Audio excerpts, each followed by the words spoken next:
The Brothers by Maurice Barrès. "I'm not fond of telling this story," said the General, "because each time, like the old fool I am, it brings tears to my eyes. But the best of France is in it. It's about two boys, astonishingly gifted, full of heart and brains, that nobody could meet without liking. I knew them when they were tiny little fellows. At the time war broke out, the younger one, Francois, had just passed his examinations for Sacre. He had no time to enter. He was rushed along in the wholesale promotion and made second lieutenant then and there. Fancy what it meant to him, epaulets and battles at 19. His elder brother, Jacques, a boy of 20, a really remarkable fellow in his studies, was hard at work in the law school, where he had taken honors. He went off to the front as second lieutenant too. The two brothers were thrown together for the first time in the same brigade of the Iron Division, as it was called, the younger in the 26th of the line, the other in the 27th. They were quartered in a ruined village, and each day they met, making themselves liked everywhere, and enjoying a great popularity with the soldiers on account of their youth and friendliness. It soon got around that the Sacre boys' regiment was going to get some hot fighting. Jacques said nothing, but he went to his colonel and asked for permission to take the place of his brother, whom he considered too little prepared for what promised to be a violent engagement. The colonel recognized the generosity of this request, but he cut the young man short. "An officer can't be transferred from his own corps to another," he said. The day fixed for the attack came. First Company, Francois Company, was sent ahead to skirmish. It was simply mowed down. Another followed, and then another. They finally had to fall back, leaving their dead and part of the wounded on the field. The little second lieutenant was not among those who returned. 2 days later our men took the offensive again. The elder brother, storming the German trenches with his regiment, passed close by the body of his little Francois as it lay there all shot to pieces. A bit farther on a bullet caught him in the shoulder. His captain ordered him back to have the wound dressed. He refused, kept on, and was hit full in the forehead. The bodies were taken up and carried back to the ruins of the village. The sappers of the 26th said, "He was a fine fellow, that little second lieutenant. He shan't go underground without a coffin, at any rate. Let's make one for him." And they began sawing and hammering. Then the men of the 27th put their heads together and said, "There must be no difference between the two brothers. We might as well make a coffin for our lieutenant too." By nightfall, when they were ready to bury the brothers side by side, an old woman spoke up. She was a wretched old creature, so poor and broken that she stubbornly refused to leave the village. "I've lived here, I'll die here," she kept on saying. She lay huddled up on some straw in her little hovel, and her only food was the leavings of the soldiers. When she saw the bodies of the two lads and understood what was going on, she said, "Wait a minute before you nail the covers on. I'm going to fetch something." She hobbled away, fumbled around in the straw she slept on, and pulled out a piece of cloth that she was keeping for her shroud. "We shan't nail those boys up with their faces against the boards. I want to shroud them," she said. She cut the shroud in two and wrapped each in a half of it. Then she kissed each one of them on the forehead, saying, "That's for your mother, dearie." No one spoke when the general ended, and he was not the only one to have wet eyes. In each of our hearts there was a prayer for France. A Promise by Sarah Bernard. Children of Flanders, dry your tears, for all the mighty machinery of war and the stout hearts of brave men should strive together till the vanquished foe has given you back your homes. And to those homes made desolate, we, the women of France, of England, of Russia, and of Italy, will bring again happiness and sunlight. En promesse by Sarah Bernhardt. C'est chez vous l'armée, enfants des Flandres, car les canons, les mitrailleuses, les fusils, les sabres et les bras retireront le îlot que lorsque l'ennemi vaincu vous rendra vous foyer. Et que foyer, nous, les femmes de France, de l'Angleterre, de Russie et d'Italie, nous les instruirons. The Orphans of Flanders by Russian Bogyman. Where is the land that fathered, nourished, poured the sap of a strong race into your veins? Land of white tilth, of farms and granaries stored, and our towers chimned over peaceful plains. It is become a vision, barred away like light and cloud, a memory, a belief. On those lost plains the glory of yesterday builds her dark towers for the bells of grief. It is become a splendor, circled name for all the world. A torch against the skies burns from that blood spot, the unpardoned shame of them that conquered. But your homeless eyes see rather some brown pond by a white wall, red cattle crowding in the rutty lane, some garden where the hollyhocks were tall in the Augusts that shall never be again. Where your thoughts cling as the long thrusting root clings in the ground, your orphaned hearts are there. O maids of sunburned earth, your love is mute, but strong like thirst and deeper than despair. You have endured what pity can but grope to fear. Into the darkness enters none. We have but hands to help. Yours is the hope whose silent courage rises with the sun. 1 year later by Paul Bourget. During the first days of August 1915, I found myself motoring in one of the central provinces of France. I had crossed the same region in the same way just a year before, when the beginning of mobilization was crowding the roads with wagons, with artillery and with marching troops. Only 1 year. How many men are dead since? But the high resolve of the nation is as firm as it was then, when all through the land there was only one impulse, to go forward. The willingness to fight and to endure has not grown less. I went into an hotel for luncheon. I know the woman who keeps it because I always stop there when I go through the little town. I found her dressed in black. She had lost a brother in Alsace. Her husband was waiting to be sent to the front. I asked her if she were doing any business. Not much, she answered. Nobody is traveling and all the mobilized men are gone. The barracks are empty.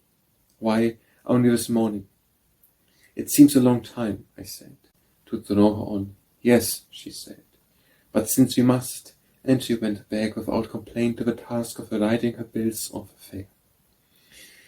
There were 2 maids in the dining room, one of them also in black. I questioned her and learned that her husband had been killed on the Exile. Her face was full of sorrow, but like her mistress she blamed no one and accepted her loss because it must be so. Soon a non-commissioned officer came in, followed by a woman in deep mourning, a little boy and an elderly man. I learned afterwards that they were the sergeant's wife, his son and his father. I saw his profile and noticed that he seemed to stare fixedly. He declined a place at the back of the room and came toward the window. I need plenty of light now. he said in an odd voice. He and his family had just seated themselves when one of the guests at the long table d'hôte rose with an exclamation of surprise and came over to him, saying, "Why are you out again? How well you look!" "Yes," said the sergeant, "but all the same this one is glass," pointed to his right eye, and in a few words he told how it had been knocked out by a bullet in the Argonne. "It was such a pity," he said, "for we were all so glad when the fighting began and we got out of the mud and water in the trenches." "You were all just like that in the army," said his friend, "also plucky and so simple. We outfellows were only amateurs compared to you. What was the war of 1870 to this one? This time there will be a different ending. There must be," said the sergeant, "not only for us, but for the Belgians who gained us so much time." And he repeated, laying his hand on his boy's head, "Yes, for these little chaps also it must be so." Presently I found a chance to ask the maid what she knew about the soldier who had been speaking. "That sergeant, he is a parish shoekeeper. His wife's brother has been killed."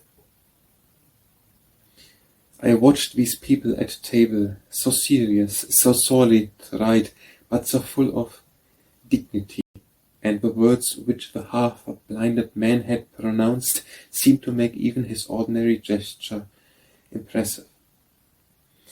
All along the road, for the rest of the journey, the "it must be" of the hotel keeper and the sergeant seemed to be written over the whole countryside. It was harvest time, and women, lads and little girls were working in the fields, replacing absent husbands, fathers and brothers. They were doing it quite simply, not drawn by an appeal, nor compelled by any order. Every other cart I met was driven by a woman. Women were herding the cattle. There was a woman at the cashier's desk of the bank in the town where I went to get some money changed. One of my friends, who has large interests in the south of France, told me that his man of business was at the Dardanelles. His wife looks after my property in his place. She is astonishingly intelligent and capable. Everywhere the same tranquil stoicism, the same entire absence of complaint. A battalion of caracoles marched past. They were not young men. All of them had been fixed duties and habits which were now broken up. Yet they submitted without a murmur, marching along the hot and dusty road with an energy which revealed in them also the same sense of compelling necessity. That, to my mind, gives to this war its pathetic side. It has all the imposing grandeur of the vital forces of nature. It is the heroic movement of a country which defies death, which is not meant to die. Nor will she allow Belgium to die, the Belgium to whom the sergeant paid his tribute, and whose "we must" rang out with such poignant firmness under the German menace. It was not for life alone that Belgium fought, but for honor and for justice. No Frenchman lives who does not feel this, and who does not merge his own cause in that of the indomitable subjects of Belgium's indomitable king. The Dance by Rupert Brooke. As the wind, and as the wind in a corner of the way goes stepping, stands twirling, invisible, comes whirling, bows before and skips behind, in a grave and endless play.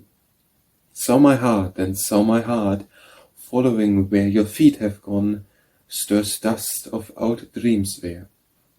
He turns a toe, he gleams there, treading you a dance apart. But you see not, you pass on. The Precious Blood by Paul Claudel. Oh, what if thou, that for a cup of water promised the illimitable sea, thou, Lord, darst also thirst? Hast thou not said, our blood shall quench the best and first of any drink there be? If then there be such virtue in it, Lord, let us prove it now, and save by seeing it at thy footstool poured, how, Lord, how. If it indeed be precious and like gold, as thou hast taught, why hoard it? There's no wealth in gems unsold, nor joy in gems unbought. Our sins are great, we know it, and we know we must redeem our guilt. Even so. But tears are difficult for a man to shed, and here's our blood poured out for France instead, to do with as thou wilt. Take it, our Lord, and make it thine indeed, void of all lien and fee. Naught else we ask of thee. But if thou needst our love as we thy justice need, great must thine hunger be. Les précieux sang by Paul Claudel. Seigneur, qui pour un verre d'eau nous avait promis la mer illimitée, qui ça si vous n'avez pas suffi, et qui ce sont qui est tout ce que nous avons son propre à vous, désolateurs. C'est vrai, puisque vous l'avez dit. Si vraiment il y a une source en nous, eh bien, c'est ce qui nous alors voir. Si c'est vin, à quelle vertu, et si notre sang est roux, comme vous le dites, comme les soit autrement que quand il est répandu, si notre sang est vraiment précieux, comme vous le dites, si vraiment il est comme de l'or, s'il sert, pourquoi le garder? Et sans savoir ce qu'on peut afficher avec, pourquoi le réserver comme un trésor? Mon Dieu, quand vous nous le demandez, nos péchés sont grands, nous les savons, et qu'il faut absolument faire pénitence. Mais il est difficile pour un homme de pleurer. Aussi notre sang au lit des larmes que nous avons répandu pour la France. Faites en ce que vous voudrez. Prenez, nous vous les donnons, tirez vous-même usage en bénéfice. Nous ne vous faisons point de demande. Mais si vous avez besoin de notre amour avant que nous avons besoin de votre justice, alors c'est que votre soif est grand. How the Young Man Died in Hellas by Jean Cocteau. Antigone went wailing to the dust. She reverenced not the face of death like these, to whom it came as now enfeebling peace, but a command relentless and august. These grieved not at the beauty of the morn, nor that the sun was on the ripening flower. Smiling they faced the sacrificial hour, blithe nightingales against the fatal fawn. They grieved not that their feet no more should rove the Athenian porticos in twilight leisure, where Pallas, drunk with summer's gold and azure, were rooted above the fountains like a dove. They grieved not for the theatre's high-banked tiers, where restlessly the noisy crowd leans over, with laughter and with jostling, to discover the blue and green of chaffing charioteers, nor for the fluted shafts, the carven stones of that souled city, bright above the seas, where young men met to talk with Socrates, or toss the ivory rebounds. Their eyes were lit with tumult and with risk, but when they felt death touch their hands and pass, they followed, drooping on the garden grass, the parchment and the disk. It seemed no wrong to them that they must go. They laid their lives down as the poet lays on the white page the poem that shall praise his memory when the hand that wrote is low. Erect they stood and, festily arrayed, serenely waited the transforming hour, softly as hyacinth slipped from the youth the flower of a shade of cyperus to a cypress shade. They weep not for the lost Ionian days, nor liberty, nor household laugh and laughter, nor the long leaden slumber that comes after life's little wakefulness. Fearless they sought the land, now sunset see, whence our weak pride shrinks back and would return, knowing a pinch of ashes in an urn, henceforth our garden and our house should be. Young men, my brothers, you whose morning skies I have seen the deathly lassitude invade, oh, how you suffered, how you were afraid, what deaf-damp hands you locked about your eyes. You so insatiably athirst to spend the young desires in your hearts abloom, how could you think the desert was your doom, the waterless fountain and the endless end? You yearned not for the face of love, grown dim, but only fought your anguished bones to rest. From the black angel crouched upon your breast, who scant your earth, he let you down with him. La mort de Joé, Gans de la divine Hélade by Jean II. Antigone cria et mocha au supplice, n'avait pas de la mort le sublime respect. C'était pas pour eux un funeste pays, c'était un art à quel il faut qu'il obéisse. Une exception par l'offense qu'il fit beau que le soleil mourit les grappes de Clécy. Il y tient souris en face de peu les rossignons élus que le rose assassiné. Il ne regagnant pas les tendres soeurs futurs, les conversations sur les places des fins, où l'école altirie des poussières et des jours, palas comme une vision, pleure au bord des fontaines. Il ne regrettant pas les grandiers découverts, où les publics trépiants insistaient, pour regarder avant qu'ils montant sur la piste les cochers bleus rien avec les cochers verts.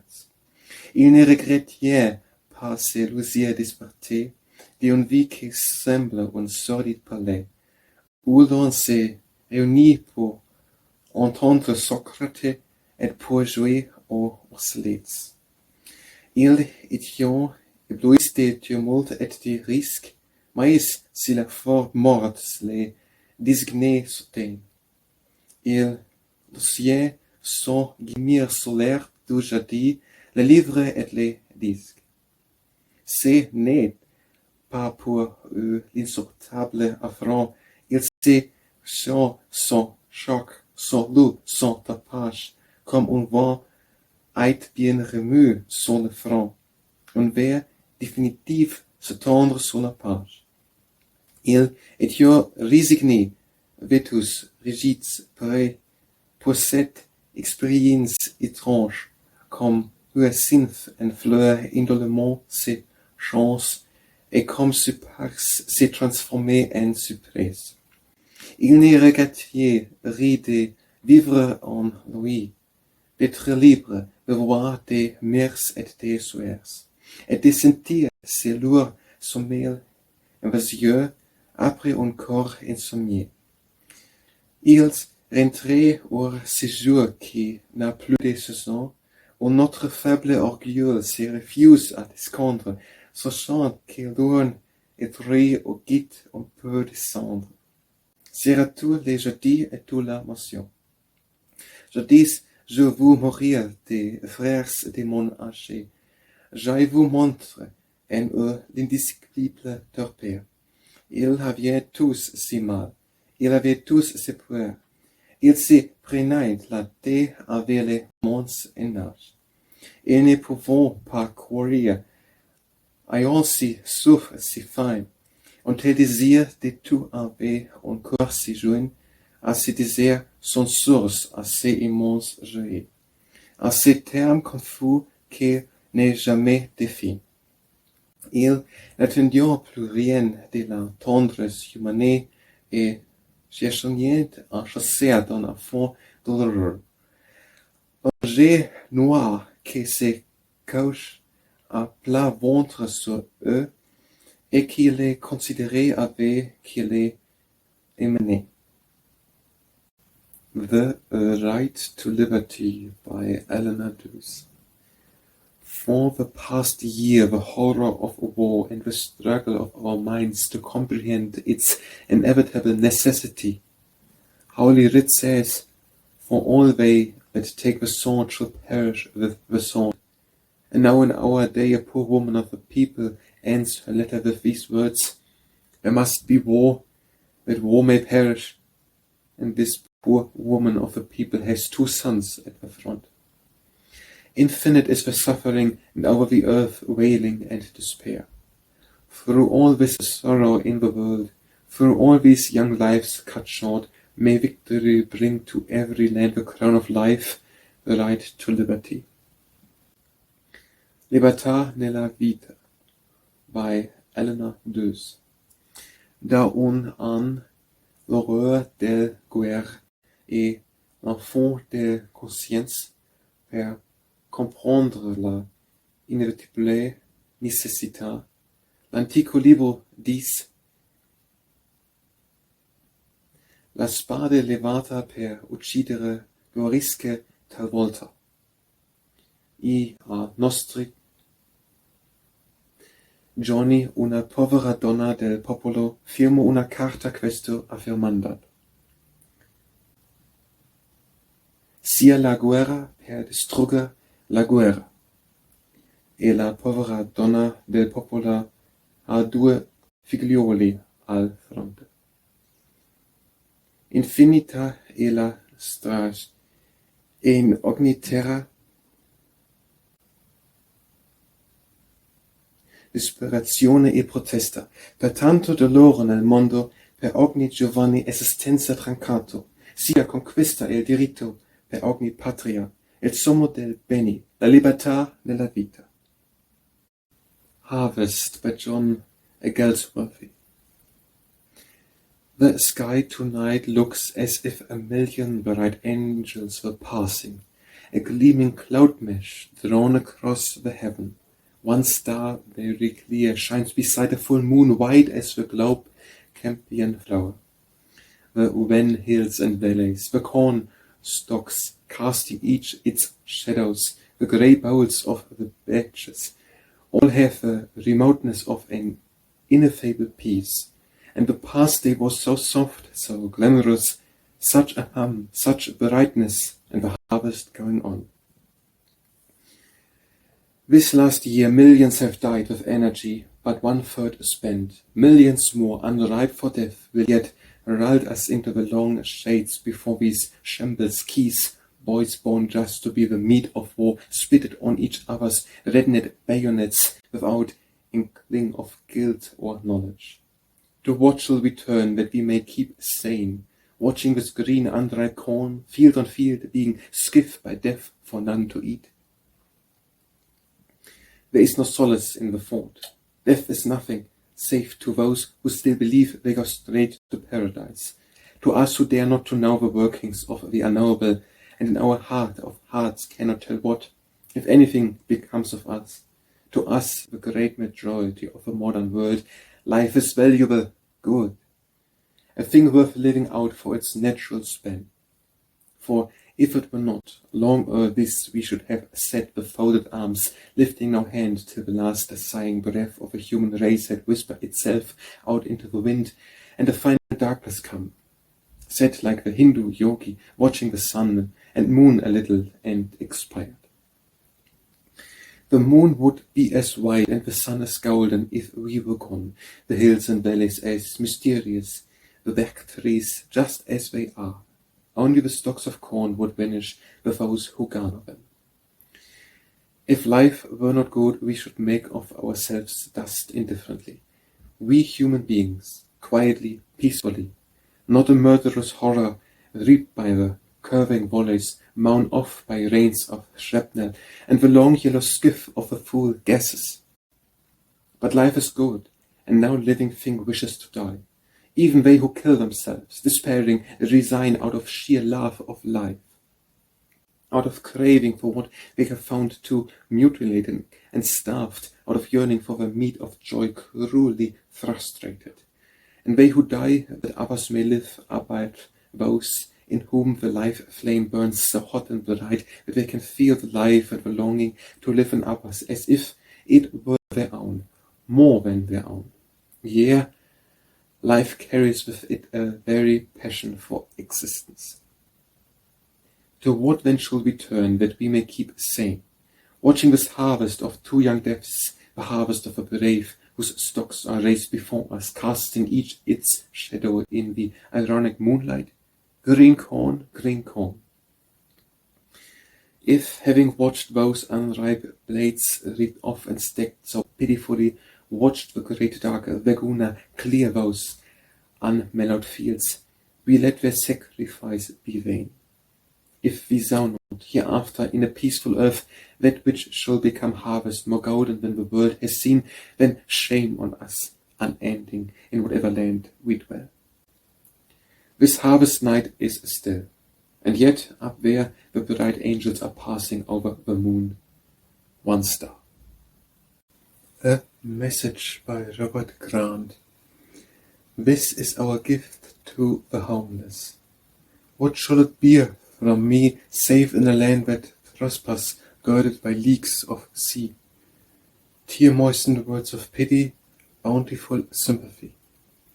Clearly we see the picture. Horror has fixed our eyes. Fighting to guard its hearthstones, a nation mangled lies. Fire has charred its beauty. Murder has stilled its cries. And truths we laughed and cherished hang in the trembling scale. If you win, we win by proxy. If you fail, we are doomed to fail. The world is beset by a monster, yet we watch to see who shall prevail. Our souls are wrecked and quickened, but prudence counsels not. So we lavish our gold and pity and wait to see how it will go. This pivotal war of the ages, with its heart-rendering ebb and flow. Forever there comes the moment when destiny bids choose. By the edge of the sword men perish, by selfishness all they lose. So Belgium stands transfigured as the one who did not refuse. Cry of the Homeless by Thomas Hardy. Instigator of the ruin, whichsoever thou mayst be, of the mastering minds of Europe that contrived our misery, hear the wormwood worded greeting from each city, shore, and lee of thy victims. Enemy, all hail to thee. Yea, all hail, we grimly shout thee, that wast author, found and head of these wounds, whoever proven when our times are thoroughly read. May thy dearest ones be blighted and forsaken, be it said by thy victims, and thy children beg their bread. Lie too much the malediction, rather let this thing befall in the unfurling of the future on the night when comes thy call. Let compassion dew thy pillow and absorb thy senses all for thy victims, till death dark thee with his paw.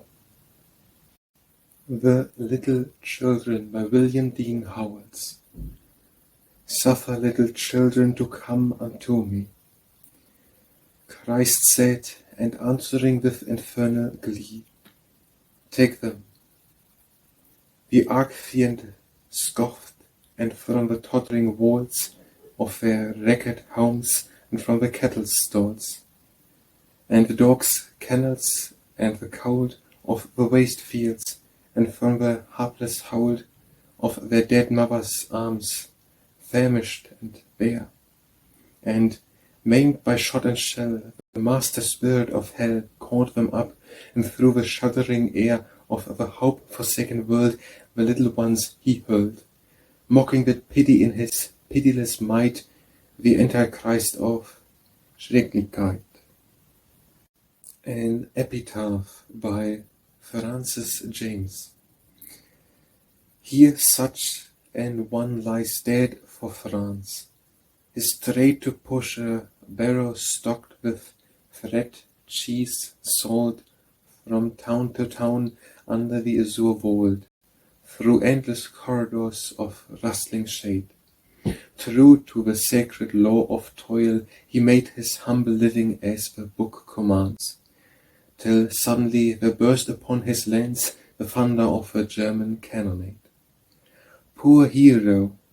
In the flesh that smote him dead, he saw his wife and children all in black, weeping about the cart that earned the bread, the cart that, by his passionate impulse sped on immortality's celestial track, shone brighter than the wane above his head.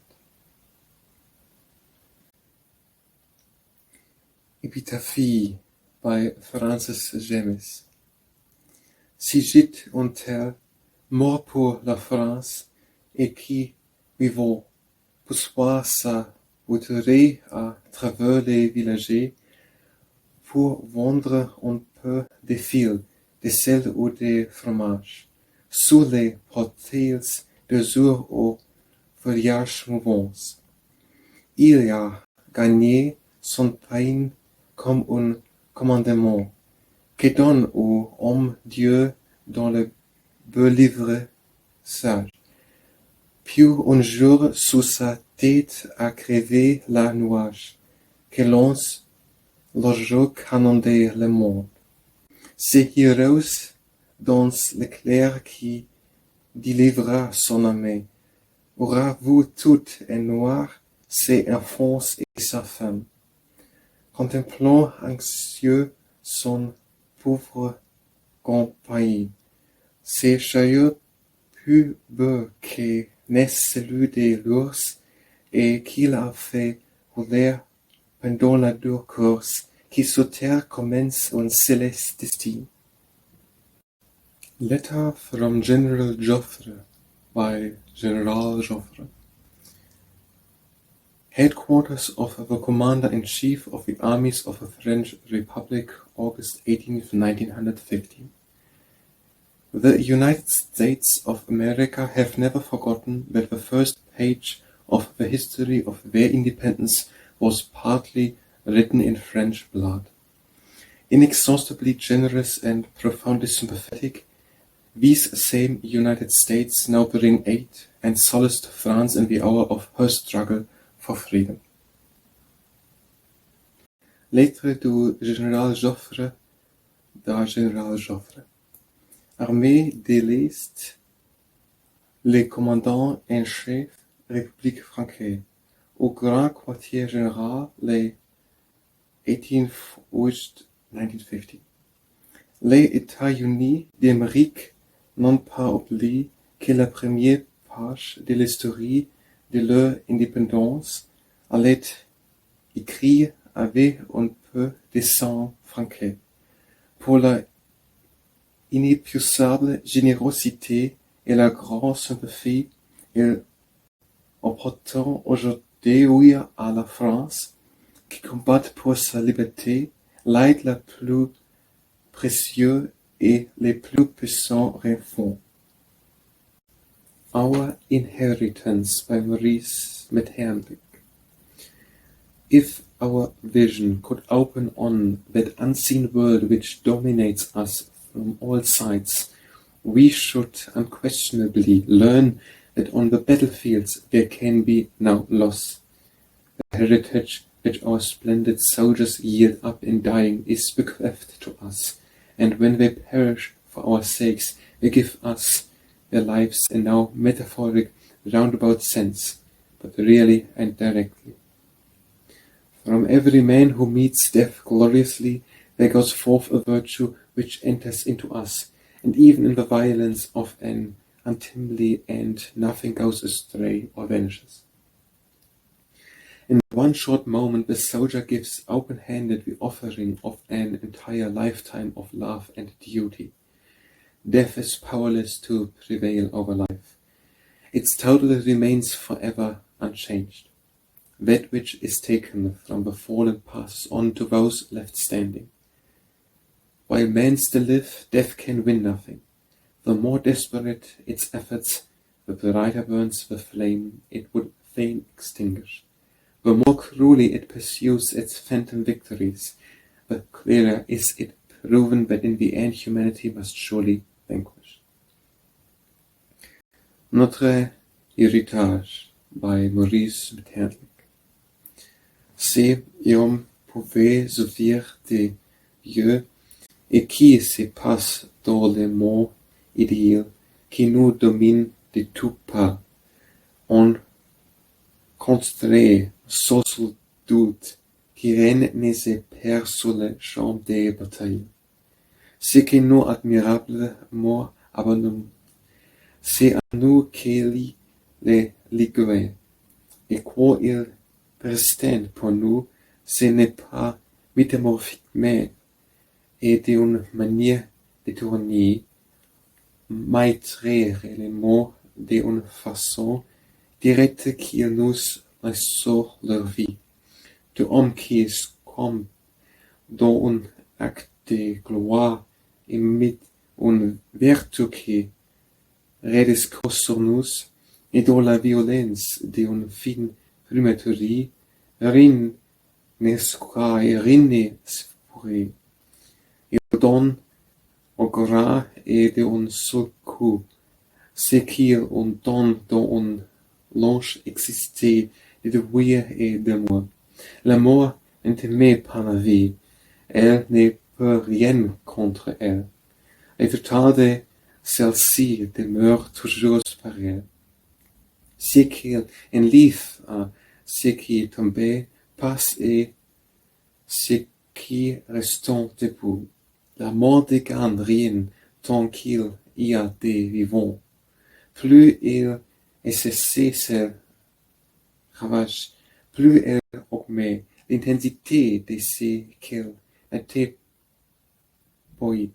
Plus elle poursuit ses victoires illusoires, mieux elle nous prouve que l'humanité finira par la vaincre. We Who Sit Afar Off by Edward Sanford Martin. I, skeptic though I am, like every Englishman, a mystic. I see in this war almost literally a fight between God and the devil. With all my soul I believe that the ideal of pity is the noblest thing we have, and that its denial which waves on every German flag is the denial of all that the greatest men have striven for centuries. I feel that the two enormous spirits that move this world are showing their weapons almost visibly, and that never was the garment of a living world so thin over the gods that it conceals. I am not much elated by the thought. I have little opinion of Providence as an ally, and I am surprised at the weakness the Kaiser shows for his pocket deity. What we have to do, in my opinion, we do ourselves, and our task is none the lighter that we defend the right. But I am hardened and sad by the thing I believe. We feel that we are fighting for the life of England, yes, for the safety of France, yes, for the sanctity of treaties, yes, but behind these secondary and comparatively material issues, for something far deeper, far greater, for something so great and deep that our efforts fail. I pray God I may die before I see it. These are words from a letter of an English physician with a British expeditionary force to an American physician who had sent him Dr. Eliot's war book.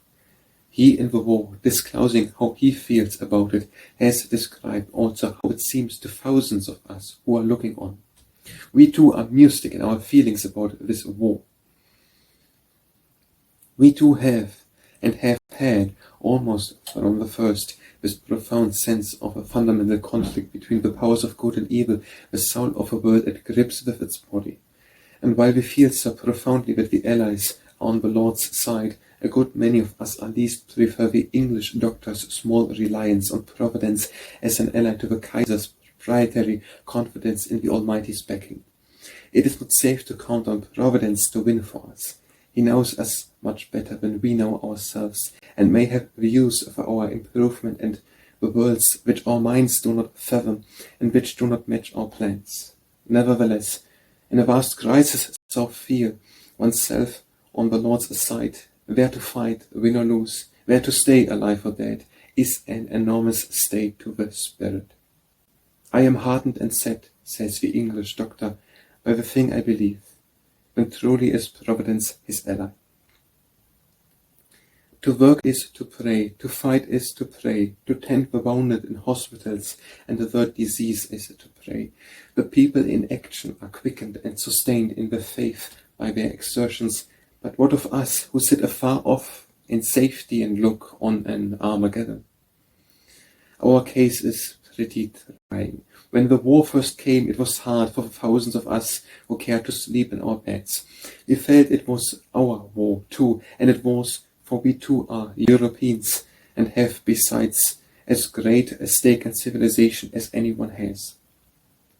We have kept up our habit of sleeping in our beds because that was more convenient and there was no advantage to anyone in our doing otherwise. And we have gone on without much outward change in our work and our habits of life, and we have grown a little callous and doubtless a little torpid and lost some of the ardor that came with the first shock. Nevertheless, hundreds of thousands of Americans have had one continuing underlying thought for a year and a quarter, the war, the great conflict between good and evil, and what to do about it. There never has been a moment's doubt about which side would be ours if we went in. But how get in? Where lies duty? By what course may we best help? Is it our war? When and how will the mandate come to us, too, to resist the crushing of civilization under the Prussian jackboot? There are millions of Americans who want to get into the war, but there are more millions who want to keep out. Our English doctor appreciates the predicament of neutral countries, and this is what he says about it.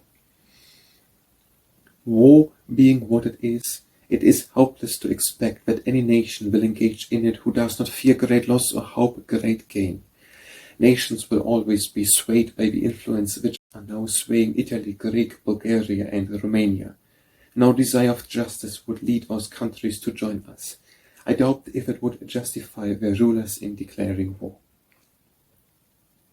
Perhaps that is another way of saying that no country will get into the war that dares to stay out. Nations, especially democratic nations, are not much like men. They may not say, I will fight for you, I will spend my strength and treasure for you, I will die for you and your cause. Individuals may feel so, do all that, but individuals are not nation. A nation says, the laws of my being must determine my conduct. I must go my own gait according to those rules, but if war stretches across my path, I need not turn out for it. How far this war has still to go, no one knows. It may still, any day, stretch across the path of the United States, so that the natural drive of our procedure will carry us into it. In Sleep by Alice Meynell. I dreamt, no, dream, awake, a dream indeed. A wrathful man was talking in the park. Where are the higher powers who know our need, yet leave us in the dark? There are no higher powers, there is no heart in God, no love. His oratory here, taking the pauper's and the cripple's part, was broken by a tear. And next it seemed that one who did invent compassion, who alone created pity, walked as though cold, and hastened as he went out from the muttering city. Threaded the little crowd, trod the brown grass, bent over the speaker close, saw the tear arise, and saw himself as one looks in a glass in those impassionate eyes. Our Dead by André Nuis. Stars that behold our world upon its way, pure legions camped upon the plains of night. Mute, watchful hosts of heaven, what must you say when men destroy each other in their might? Upon their deadly race each runner starts, no one but will his brothers all outrun. Ah, see their blood, yet upward to the sun like living fountains, refluent on our hearts. O dead divinely for so great a faith, help us, whose agony is but begun, for bitterly we yield you up to death, we who had dreamt that life and love were one. Nos morts maende nuis. Ostres qui regarde les morts où nos sommes, pur amé au repos dans la hauteur des cieux. Campement éternel, les guerres silencieux, que pensez-vous de voir solitaire Léon? En terre pas sublime, au cou ne connaissant. Comme un cri vers la nuit, on voit valir leur sang qui sur nos cœurs contristes lentement s'est rabaissé. Morts divines, portez-nous en plausible secours. Notre douleur n'est-ce pas la sueur de votre ivrescé?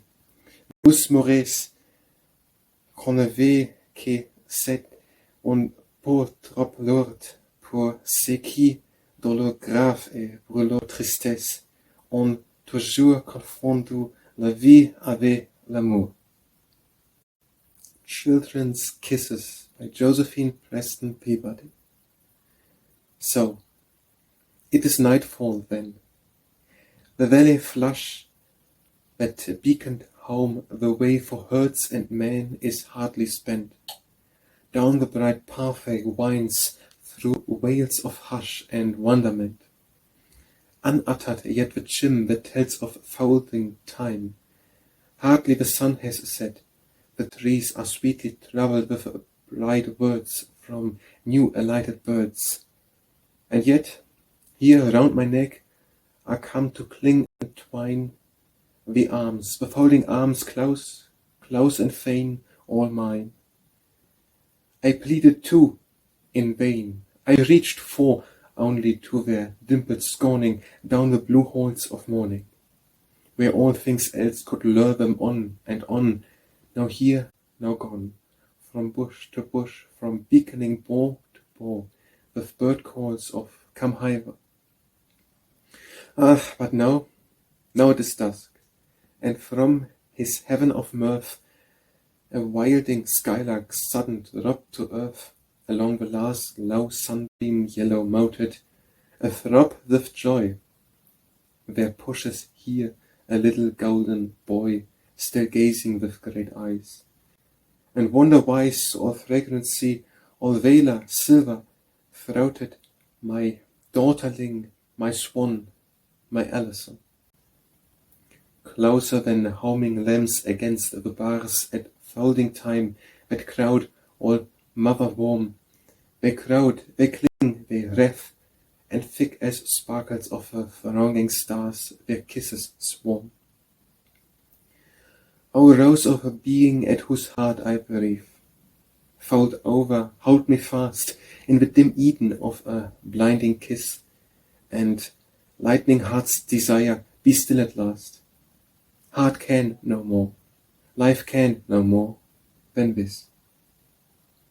The Sans Foyer by Josephine Preston Peabody. Love that love cannot share, now turn to air, and fade to ashes, all my daily bread, save only if you may bless you to be the stay of the uncomforted. Behold, you far-off lights, from smoke-veiled heights, if there be dwelling in our wilderness. For love, the refuge, no stronghold can there be, no shelter more, while these go shelterless. Love hath no home, beside his own two arms spread wide,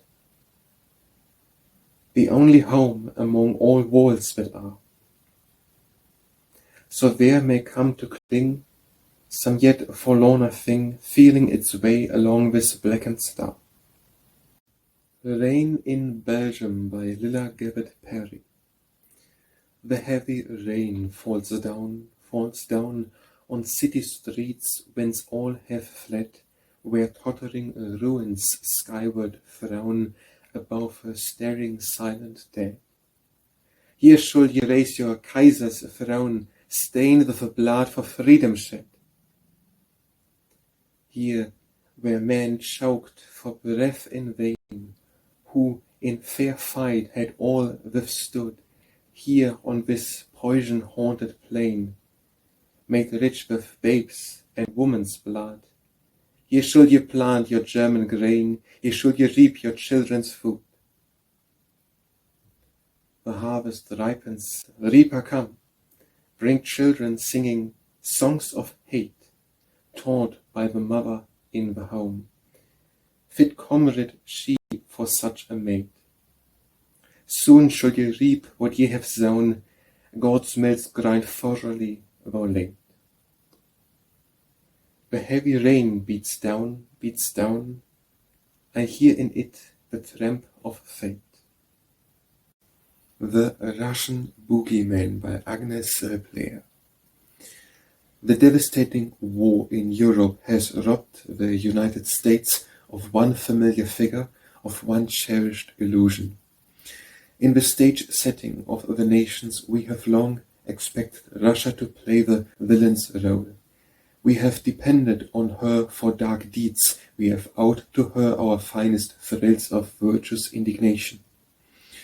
From the days when Mr. George Kennan worked the prolific Siberian prison vein, our own prison system was not then calculated to make us unduly proud, down to the summer of 1914, we have never failed to respond to any outcry against a nation about which we were reliably misinformed.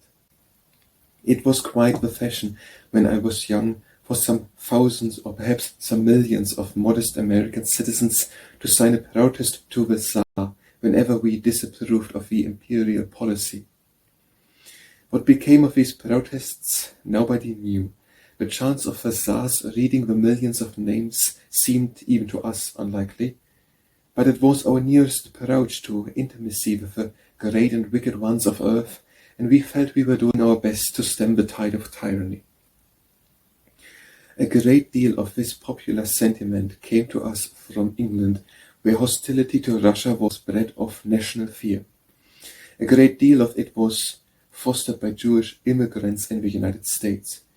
But the dislike of democracy for autocracy was responsible for our most cherished illusions. Some got with severance rules. A well-told story like Mr. Kipling's The Man Who Was seemed to us an indictment of a nation. Popular magazines cultivated a school of fiction in which Russian nobles were portrayed as living the unfettered lives and enjoying the unfettered pastimes of Dahomey chiefs. Popular melodrama showed us the heads of the Russian police department devoting themselves unreservedly to the persecution of innocent maidenhood. The only good Russian ever presented to us was the nihilist, someone who, like Mademoiselle X, spent her time in pursuit of a nameless official and shot him for a nameless crime. Even our admiration for Count Tolstoy was founded on his revolt from the established order of things in his own country. It seldom occurred to us that the established order of things in any other country would have been equally obnoxious to this thorough-paced reformer. New York would have been as little to his taste as was St. Petersburg. The exigencies of a political alliance have impelled England to lay aside the former animosities and bury them in oblivion. For many months she has tried hard to reinstate Russia in popular opinion, chiefly by means of serious papers and serious periodicals which the populace never reads. Mr. Bernard Shaw is perhaps the only left in the United Kingdom who clings desperately to the good old Russian Bogyman as we cling to the ochre of our infancy and the pirate of our tender youth. Mr. Shaw's Russia is not merely a land where pure-minded, noble-hearted disturbers of peace are subject to shameful captivity.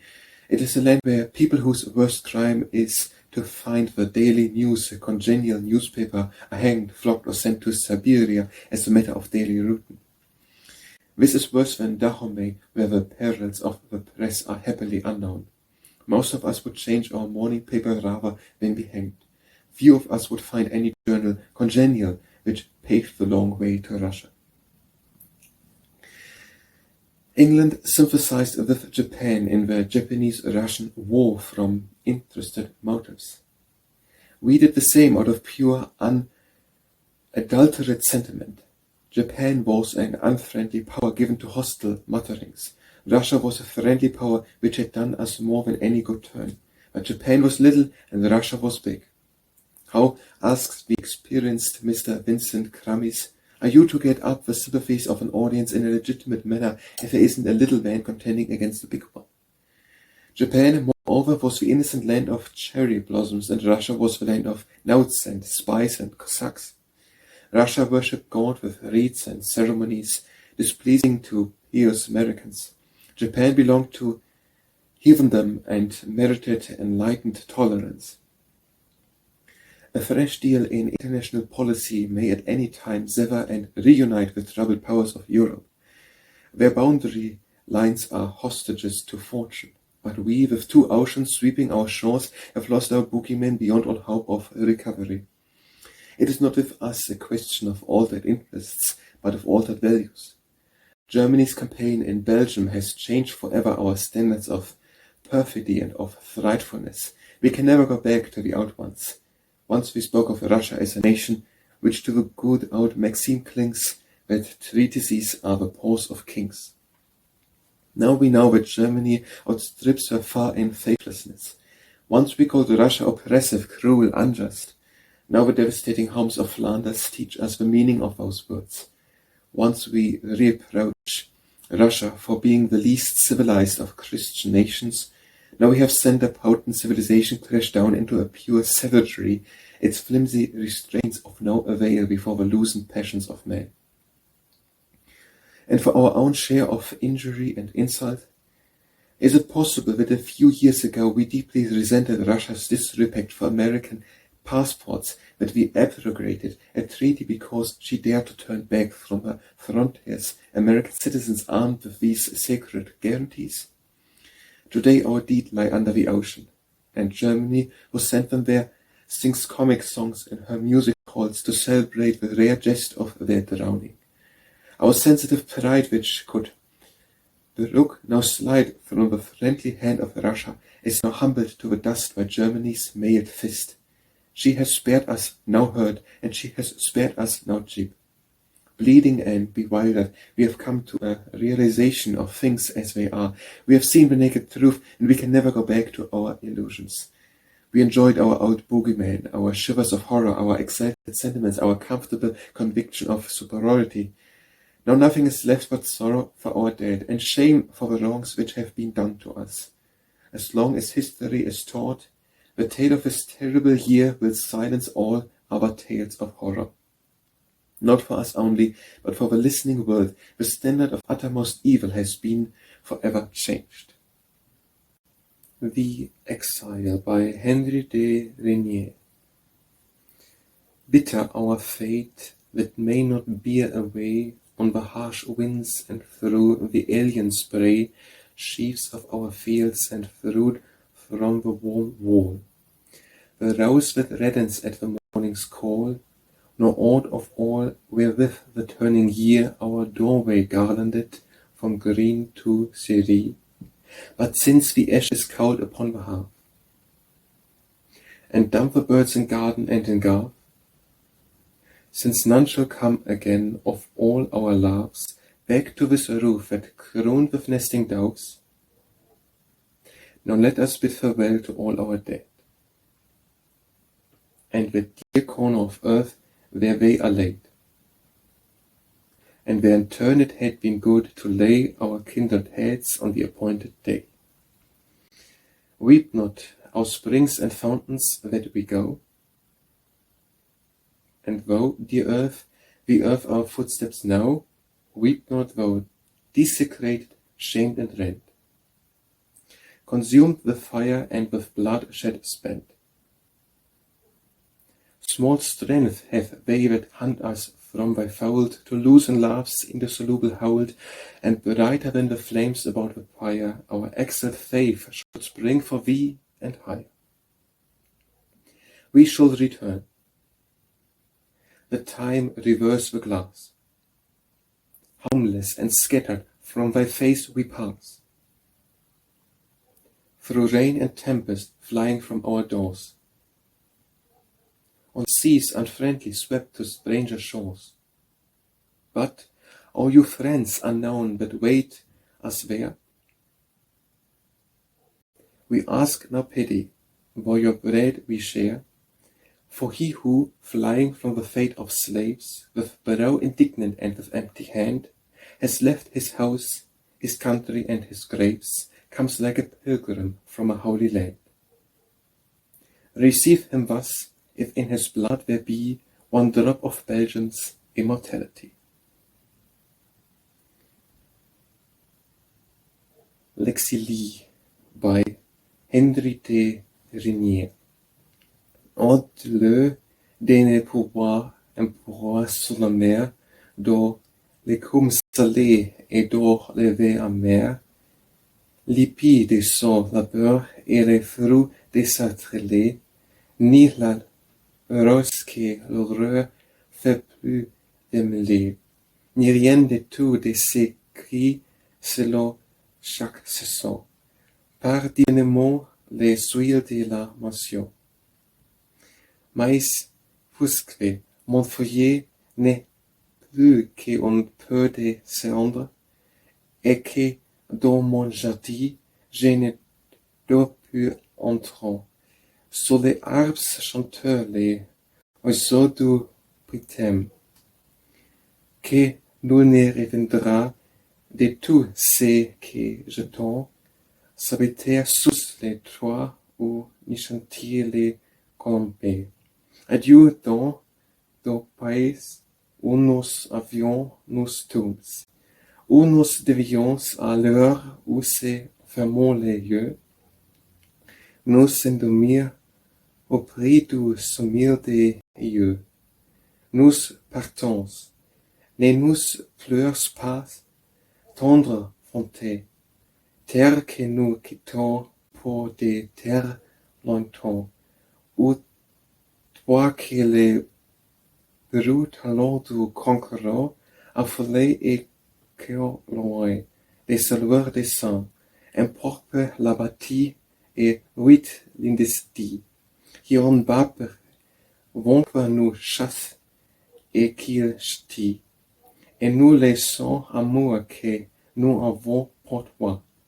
C'est bien, la force pour un jour prime les doigts, mais l'exil qui on spite pour ta cause. Justice, laissez on destin vainqueur les thèmes qu'il sculptit. Nous reviendrons, et ça que nos passions la mer parmi l'empereur, cyclone et dans les vents amers, ce que les sorts cruels rudement nous dispersent, trop peu errant sous la rafée ou sauce laveuse. Ne nous plaise pas, cher hôte, et nous tendons la main, car n'est pas pour toi un hydron de vie, celui qui le front ont et les yeux pleins de flammes. Acquitte sa maçon pour fuir un jour infamé, et dont le fier guénot n'a pas voulu plier, et qui, pauvre, exilie son pays et son foyer, c'est menteur de son cœur à ses vaches pâlir. C'est même sang sacré que soit la patrie. Introduction to the Book of the Homeless by Theodore Roosevelt. It is not only a pleasure but a duty to write the introduction which Mrs. Wharton requests for the Book of the Homeless. At the outset of this war, I said that hideous though the atrocities had been and dreadful though the suffering, yet we must not believe that these atrocities and this suffering paralleled the dreadful condition that had obtained in European warfare during, for example, the 17th century. It is lamentable to have to confess that I was probably in error. The fate that has befallen Belgium is as terrible as any that befell the countries of Middle Europe during the 30 Years' War and the wars of the following half-century. There is no higher duty than to care for the refugees, and above all the child refugees who have fled from Belgium. This book is being sold for the benefit of the American Hostels for Refugees and for the benefit of the Children of Flanders Relief Committee, founded in Paris by Mrs. Wharton in November 1914 and enlarged by her in April 1915, and chiefly maintained hereto by American subscriptions. My daughter, who in November and December last was in Paris with her husband, Dr. Derby, in connection with the American ambulance, has told me much about the harrowing tragedies of the poor souls who were driven from their country and on the verge of starvation, without food or shelter, without hope, and with the members of the family all separated from one another, none knowing where the others were to be found, and who had drifted into Paris and into other parts of France and across the Channel to England as a result of Belgium being trampled into bloody mire. In April last, the Belgian government asked Mrs. Wharton to take charge of some 650 children and a number of helpless old men and women from the ruined towns and farms of Flanders. This is the effort which has now turned into the Children of Flanders Rescue Committee. I appeal to the American people to picture to themselves the plight of these poor creatures and to endeavor in practical fashion to secure that they should be saved from further avoidable suffering. Nothing that our people can do will remedy the frightful wrong that has been committed on these families. Nothing that can now be done by the civilized world, even if the neutral nations of the civilized world should at last wake up to the performance of the duty they have so shamefully failed to perform, can undo the dreadful wrong of which these unhappy children, these old men and women have been the victims. All that can be done surely should be done to ease their suffering. The part that America has played in this great tragedy is not an exalted part, and there is all the more reason why Americans should hold up the hands of those of their number who, like Mrs. Wharton, are endeavoring to some extent to remedy the national shortcomings. We owe to Mrs. Wharton all the assistance we can give.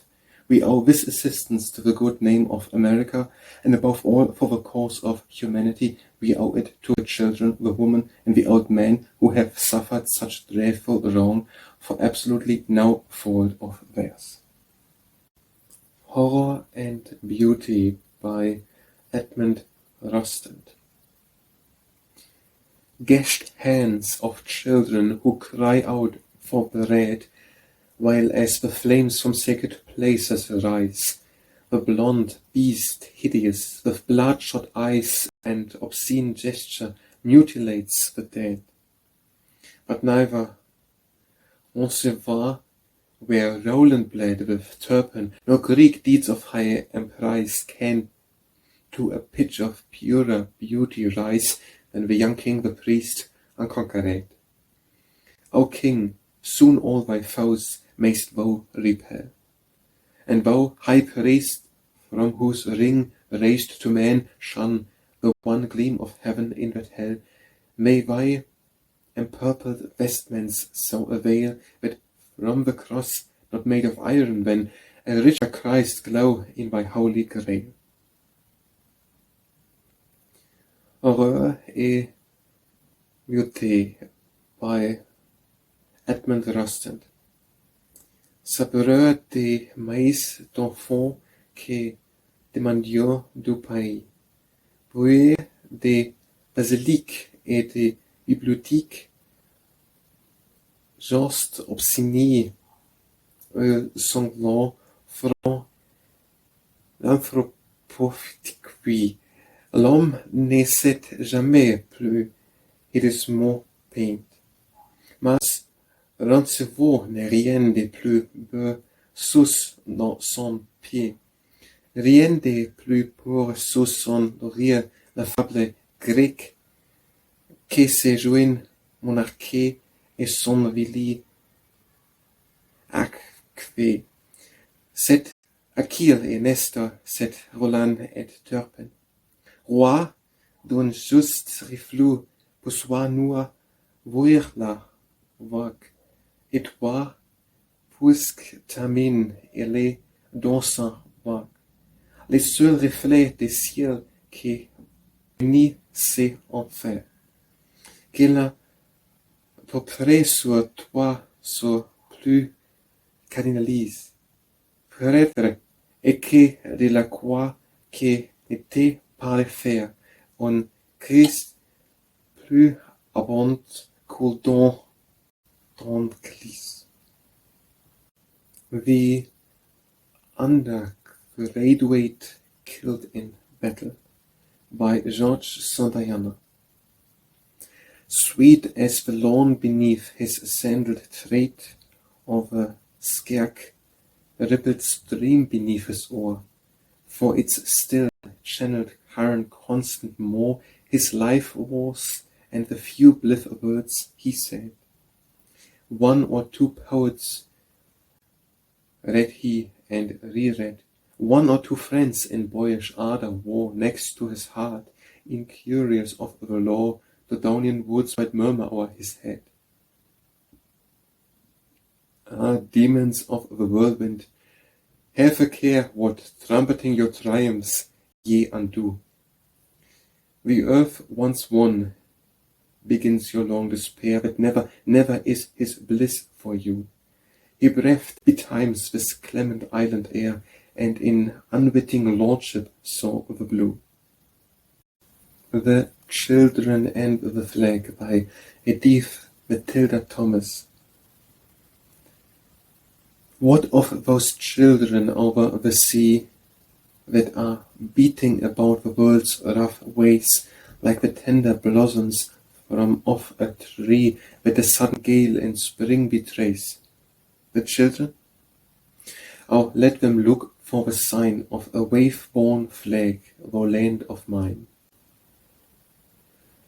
On the old grey sea its course it holds, life for the famished is in its gift, and the children are crowding to kiss its folds, while the tears of the mothers fall free and swift. And what of the flag their lips have pressed? Oh, guard it forever. That flag is blessed.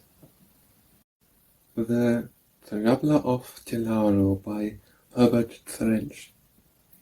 Warm winds blow now along thy rampart steeps, thy shelves of olives under cliffs of azure, and like a lizard of a red rock sleeps the wrinkled Tuscan sea, panting for pleasure.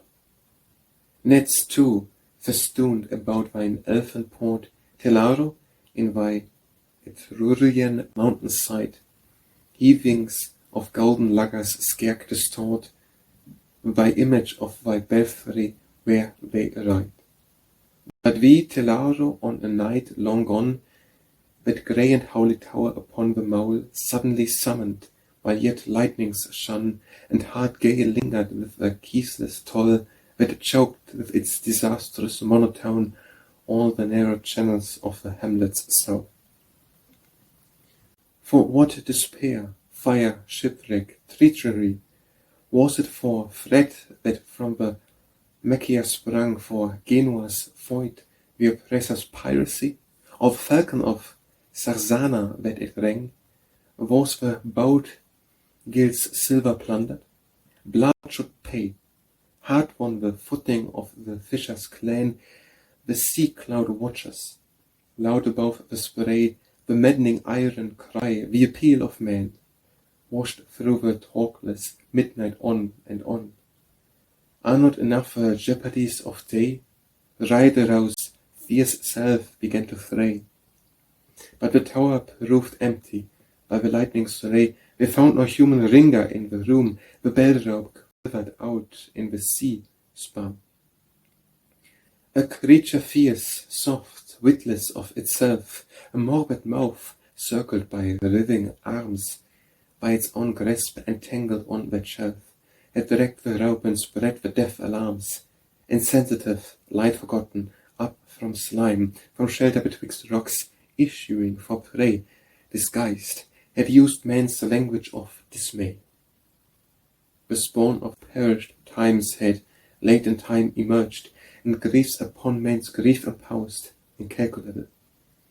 But the fissures closed, the blind mouth, and cut off the sucker's count. 2,000 fathoms the disturber rolled from throw to throw into the gulf terrene, and fear sank with it back into its night obscene. The New Spring by Emile Verhaeren. Sadly, your dear voice said, is the old springtime dead, and shall we never see new leaves upon the tree? Shall the black wings of war blot out sun, moon, and stars, and never a bud unfold to the bee its secret gold? Where are the windflowers straked, and the wayward bramble shoots, and the blackbirds yellow beaconed with the note-like woodland flutes? No flower shall bloom this year but the wild flame of fear, wreathing the evil night with a burst of deadly light. No splendor of petals red, but that which the cannon shed, raining their death bloom down on farm and tower and town. This is the scarlet doom by the wild sea winds hurled, over a land of gloom, over a grave-strewn world. Les Printemps de 1915 by Emile Verhaeren. Tu me disas de ta voix douce, tu me disas en insistant, y a-t-il encore un printemps et les folies repousser hélas, la guerre sépare les ciels, les eaux, les monts, les bosses, la terre. Où sont les fleurs couleur de miel pour les ébélisses volontaires? Où sont les poussées des ronceaux et les boutons des animaux? Où sont les fleurs dans les bois des oiseaux sombres ou des gens? Hélas, plus net des fleurs que celles des feux dans l'escapé. Bouquet de rages et de menaces s'éparpillant sur l'horizon.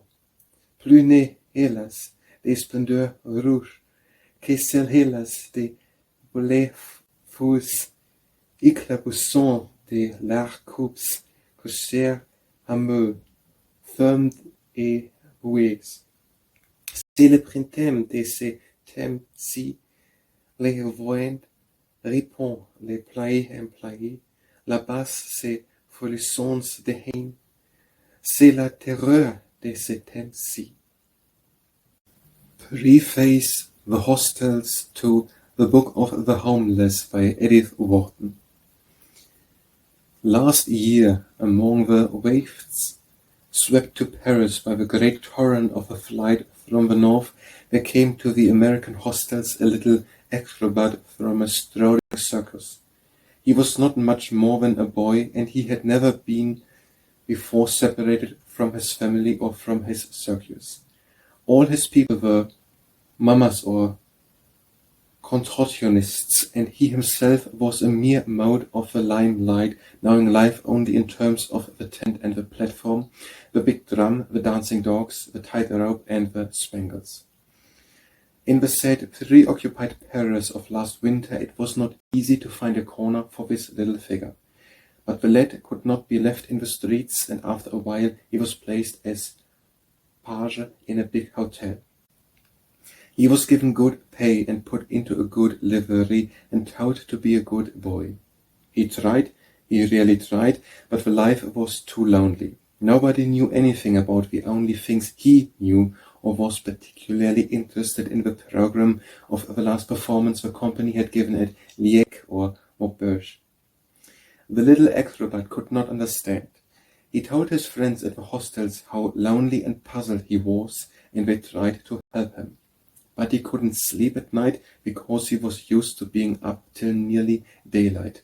and one night he went up to the attic of the hotel, broke open several trunks full of valuables stored there by rich lodgers, and made off with some of the contents. He was caught, of course, and the things he had stolen were produced in court. They were the spangled dresses belonging to a Turkish family and the embroidered coats of a lady's lapdog. I have told this poor little story to illustrate a fact which, as time passes, is beginning to be lost sight of. The fact that we workers among the refugees are trying, first and foremost, to help a homesick people. We are not preparing for their new life an army of voluntary colonists. We were seeking to console for the ruin of their old life a throng of bewildered fugitives.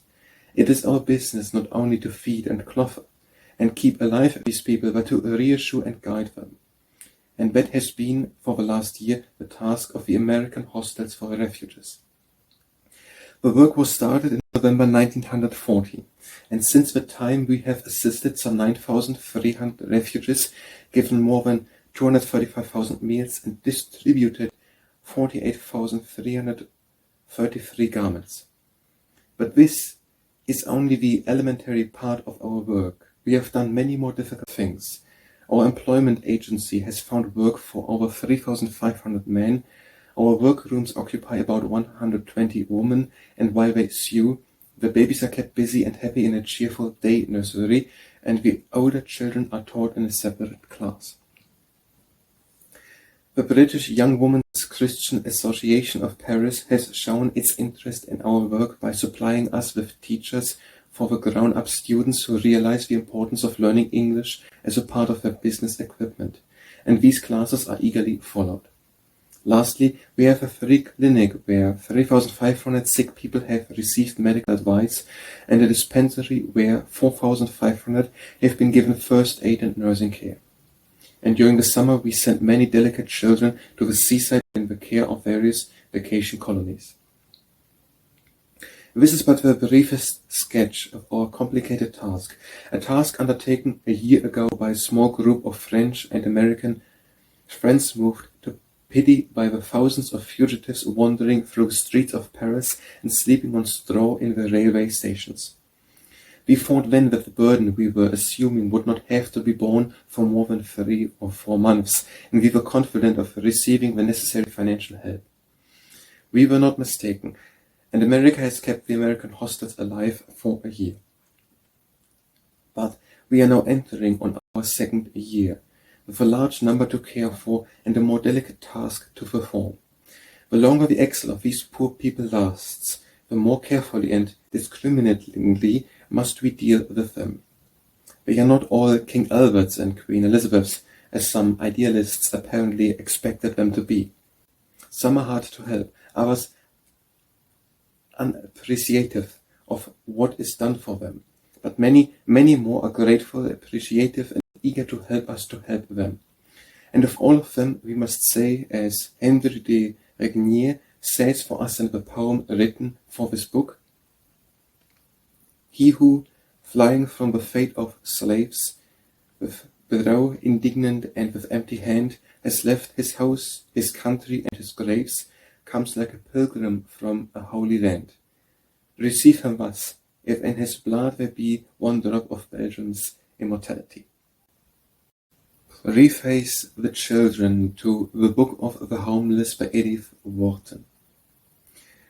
One day last August, the members of the Children of Flanders Rescue Committee were waiting at the door of a villa Bifani, a large seminary near Paris which had been put at the disposal of a committee for the use of refuge children. The house stands in a park with fine old trees and a wide view over the lovely rolling country to the northwest of Paris. The day was beautiful. The borders of the drive were glowing with roses, the lawns were fragrant with miniature haycocks, and the flower beds about the court had been edged with garlands of little Belgian flags. Suddenly we heard a noise of motor horns, and the gates of the park were thrown open. Down toward us, between the rose borders, a procession was beginning to pour. First a band of crippled and infirm old men, then a dozen sisters of charity in their white caps, and lastly about 90 small boys, each with his little bundle on his back. They were a lamentable collection of human beings, in pitiful contrast to the summer day and the bright flowers. The old men, for the most part, were too tired and dazed to know where they were, or what was happening to them, and the sisters were crying from fatigue and homesickness. The boys looked grave too, but suddenly they caught sight of the flowers, the haycocks, and the white house front with all its windows smiling in the sun. They took a long look, and then, of their own accord, without a hint from the elders, they all broke out together into the Belgian national hymn. The sound of it chorus repaid the friends who were waiting to welcome them for a good deal of worry and hard work.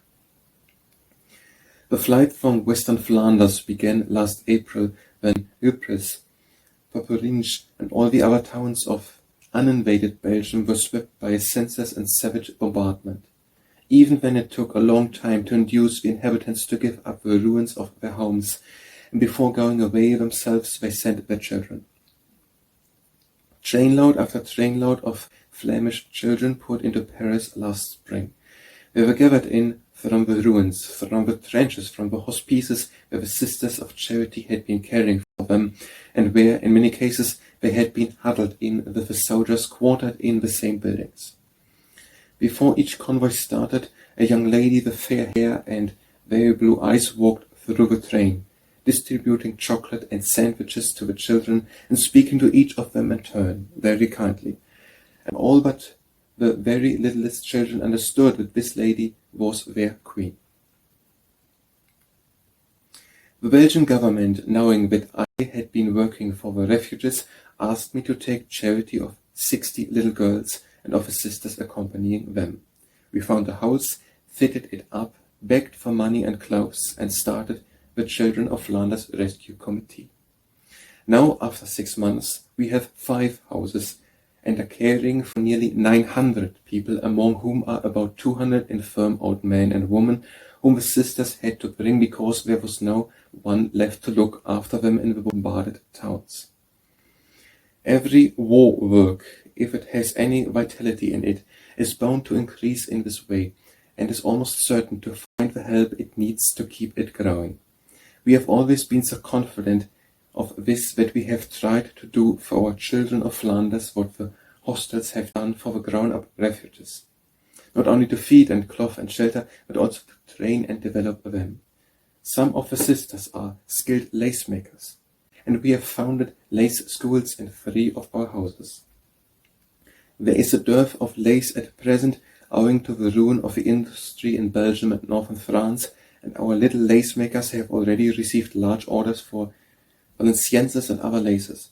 The smallest children are kept busy in classes of a Montessori type, provided by the generosity of an American friend, and the boys of our school hours are taught gardening and little carpentry.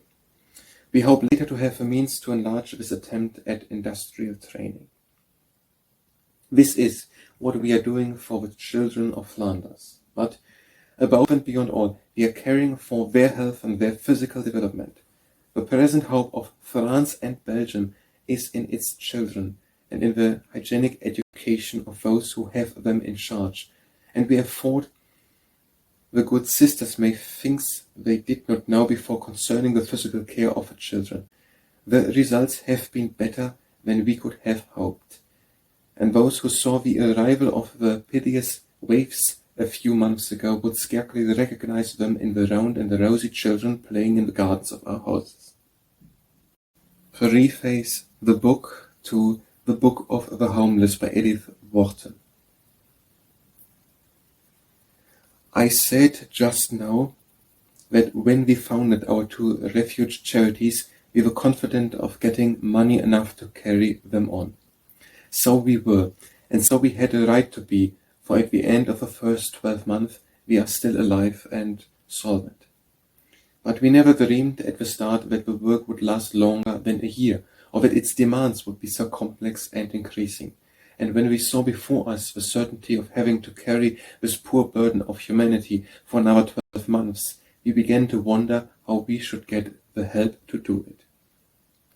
When the thought of this book occurred to me, I appealed to my friends who write and paint and compose, and they to other friends of theirs, writers, painters, composers, statesmen, and dramatic artists, and so the book gradually built itself up, page by page and picture by picture. You will see from the names of the builders what a gallant piece of architecture it is, what delightful pictures hang on its walls, and what now the music echoes through them. But what I should have liked to show is the readiness, the kindliness, the eagerness with which all the collaborators, from first to last, have lent a hand to the building. Perhaps you will guess it for yourselves when you read their names and see the beauty and variety of what they have given. So I efface myself from the threshold and ask you to walk in. Preface donation invitation to the Book of the Homeless by Edith, Wharton.